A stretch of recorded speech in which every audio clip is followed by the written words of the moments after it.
एक ज्योतिर्लिंग जहाँ त्रिदेव यानी ब्रह्मा विष्णु महेश एक ही लिंग में विद्यमान माने जाते हैं।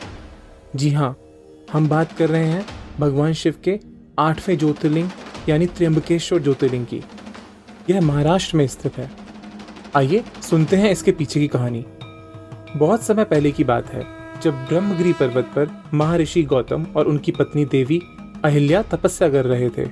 वे दोनों बहुत ही पुण्यात्मक और परोपकारी थे। उस क्षेत्र में कई वर्षों तक वर्षा नहीं हुई थी, जिसके कारणवश समस्त जीव जंतु और मनुष्य अत्यंत कष्ट में थे। महर्षि गौतम ने कठोर तपस्या करके भगवान वरुण को प्रसन्न किया और उनसे एक अक्षय जल स्रोत प्राप्त किया। उस जल से उन्होंने वहां के सभी प्राणियों की प्यास बुझाई और जीवनदायिनी सेवा करते रहे। किंतु यह सब देखकर अन्य ऋषियों को ईर्ष्या हुई। उन्होंने मिलकर एक षड्यंत्र रचा। एक दिन उन ऋषियों ने एक माया से गाय उत्पन्न की और उसे गौतम ऋषि के आश्रम में भेज दिया। जैसे ही ऋषि ने देखा कि गाय उनकी खेती में चर रही है, उन्होंने उसे दूर से भगाने के लिए एक तिनका फेंका। लेकिन जैसे ही वह तिनका गाय को लगा, गाय वहीं गिर गई और मर गई। यह सब उन ऋषियों की चाल थी। उन्होंने महर्षि गौतम पर गोहत्या का पाप लगा दिया।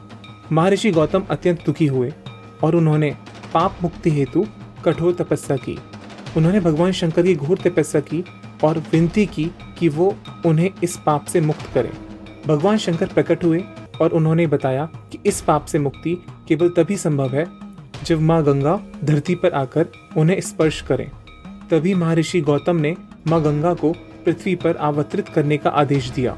गंगा माता ने कहा कि वे केवल तभी वहां ठहरेंगी जब स्वयं भगवान शिव उनके साथ वहां उपस्थित होंगे।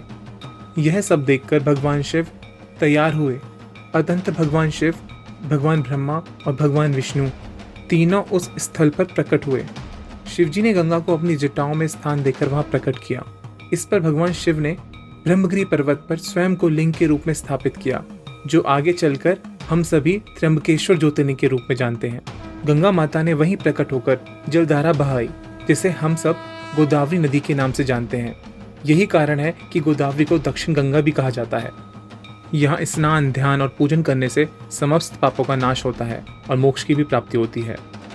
और हाँ, जब गुरु ग्रह मीन राशि में आता है, तब यहाँ कुंभ मेला लगता है और माना जाता है कि देवता भी यहाँ स्नान करने आते हैं। तो यह थी भगवान शंकर के 8वें पावन ज्योतिर्लिंग त्र्यंबकेश्वर ज्योतिर्लिंग की कहानी। आशा करते हैं आपको कहानी पसंद आई होगी। और हाँ, बने रहिएगा हमारे साथ। बहुत जल्द आपको भगवान शंकर के 9वें ज्योतिर्लिंग की कहानी सुनाएंगे। तब तक के लिए जय श्री महाकाल, हर हर महादेव।